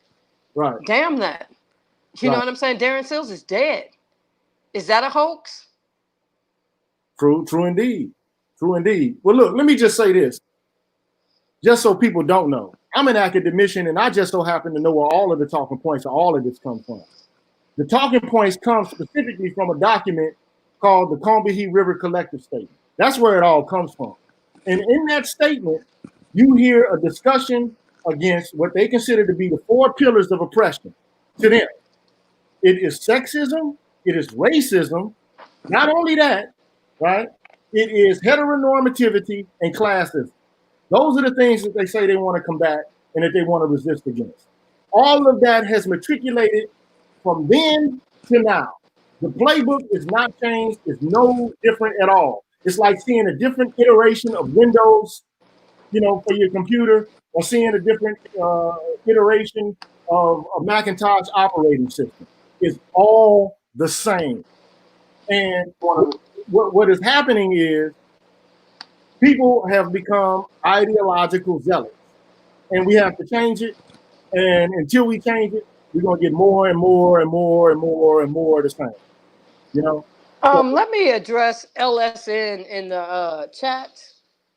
uh-oh. Um, First of all, I'm not your Google. I know the things I know because I went through this and I did my own research. I dug. Okay, that's how I found out about Soros and the money. And I've left plenty of breadcrumbs since 2014 when I launched handsupdon'tshoot.com. As a matter of fact, you can go to the site and you can search for proof. I can't be concerned about, people and their doubts. My question for them would be, what were you doing in 2014, 15, 16, 17, 18, and 19? Because obviously you weren't paying attention. This isn't new. None of this is new. I've been screaming this for 6 years. None of this is new. So the question is, where were they? They were not paying attention. They were distracted. They were doing whatever is they were doing. Another question I would have for them is, what proof has Black Lives Matter shown them of anything? They've never even seen a photo or video of them even leading the march in Ferguson. But yet they were so quick to accept that they were our leaders. So I'm just not understanding this. They want more proof from me than the people who fooled them. The people who fooled them offered them no proof. Black Lives Matter didn't offer them anything. And look, at the end of the day, like I said, again, my viewpoint on it is I allow a variety of people to express and voice their opinions. I mean, people can express and voice their opinions. I just want them to, if they're directing them towards me and what I'm talking about, to be informed. You know what I'm saying? And this person is obviously not informed. They have not done any information. I mean, the WikiLeaks exposed this. This isn't new. I mean, the Washington Times posted an article detailing where they sent money. And this was way back in what? 2014, 2015? So, I mean, if people weren't paying attention back then, you know what I'm saying? And they were on some other stuff, it's not on me to slow my roll to explain anything to them. True indeed. True indeed. But anyway, I just want to say this, Nyota, I really appreciate you getting on the channel and giving us the skinny about your rundown about what occurred in Ferguson. I mean, we don't have an unlimited amount of time. I just want to thank you for spending part of your precious time coming here and giving. Oh, brother, no problem. Thank you for having me. And it's always, look, I love debate. I love dissension. That's what I do. I thrive in that kind of environment. So if anybody has any kind, like I play devil's advocate all the time, and I also sometimes adopt the position of the opposition just to see how sharp they are. So it is what it is. Okay, what is your sign? Huh? What is your zodiac sign? I'm a Gemini. So I knew that. I'm I'm a Gemini. I'm nice with a mic device. You know what I'm saying? I'm a Gemini, so I already know. You can tell, huh? But yeah, it was a pleasure having you on. And look, fellas out there, look, this is the forum where we can present our ideas unfiltered, untrammeled by people from the top who are producers and filterers. This is unadulterated here, straight up, no chase. This is what we need. At the end of the day, go do your own fact checking. Go do your own research. If you got something to bring to the table, bring it on to the table. But what I do know is this. From the outset, all of this has been managed, it's been developed, and it's been micromanaged by white feminists. I ain't gonna lie. This is something I know. This is the truth. So, you know what? Tell LSN to go to Open Societies Foundation.org right now, and he could look up on their website where they just gave $200 million to Black orgs so that they could usher in their version of Black America. He doesn't have to take my word. He goes straight to the horse's mouth, goes straight to Open Societies Foundations. Okay. So at any rate, look, peace to y'all. Like, people want to know how to contact you and how to get in the to keep up with your threads and what you say and what your work is. And I want to be able to keep up with you too. So why don't you go ahead and drop that down so that we can know if you care at this moment. Okay. People who want more information, they can go to handsupdon'tshoot.com. There's probably, there are thousands and thousands of links to articles, media reports, documents, and things like that. You're going to have to search through it, because we were doing this at the time. Like, we don't have time. We never had time to archive just all the stuff, you know what I'm saying? Because there's so much. Also, check the new platform, which is altblacknews.com. It's alt black, which is like a play on the alt left and the alt right. It's alt black, and it's just about, different Black perspectives. As a matter of fact, I would love to add your YouTube feed because I like what you're doing with this. I think Brothers need a platform. where they can openly express, the issues that are affecting them. Like I could never speak for you. You know what I'm saying? Because I'm not a black man. I have no idea what black men go through, and no one should speak for you. You know what I'm saying? Like we True, should all speak for ourselves. true indeed. And I don't even, proclaim to be able to express the viewpoints and the opinions of all black men. That's why we need an agenda. Well, that's why we need, our own, so that we can just have a variety of voices. There doesn't have to be one voice. We are not a monolith people. We don't all think the same. True indeed. We can agree on certain things, and I'm sure there are plenty of things we don't agree on. But it doesn't mean that we can't move forward on the things that we do agree on. This is true. This is very true. So make sure I'm gonna, if you keep up, because I'm definitely gonna keep up in the contact with you, and you can definitely share and have access to any material that I got. I'll share any of my resources with you, and feel free to do so in any way that you desire. You know what I'm saying? So, but I just really want to thank you for coming in and dropping us and giving some insight. Man, I want to thank you for having me on, for using your platform, just to share with people, what it's been like the past 6 years, and just watching this cycle, repeat itself right now with the George Floyd protest. And it will keep repeating itself, until we create our own, until we create an alternative. Yeah, so look, we're gonna work on that on our end. You work on your agenda on your end. We're gonna meet in the middle, and somehow, like whatever, because I believe in what they call overlapping consensus. You're never gonna Exactly. get a consensus on anything. You can't get in consensus with your own family, your own faith, your own fraternal, sorority organization, your Hmm. own nothing. You know what I'm saying? So the very idea that you're going to reach consensus in order to move forward is quixotic and romantic. It's just not going to happen. But what can happen is what we do agree on, we can push forward and do it for the sake of the entirety of the black community. Exactly.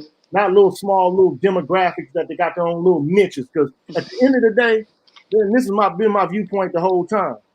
The black community, whether they want to agree with it or not, is an organism. It's a body politic. It's like a living, breathing organism.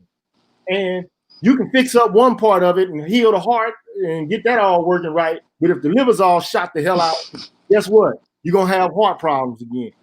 You see what I'm saying? So at the end of the day, I I'm like that. I'm trying to take a holistic approach to all of this, but I'm heavily leaning on what's happening to black men because I believe right now we're hemorrhaging. We got bullet wounds in us. And until there's some development and investment of our demographic, you're going to have nothing but trouble. Just like that one song say, up in the streets, they call it murder. You're going to have that over and over and over until you get us right. We got to get all of us right. Bottom line.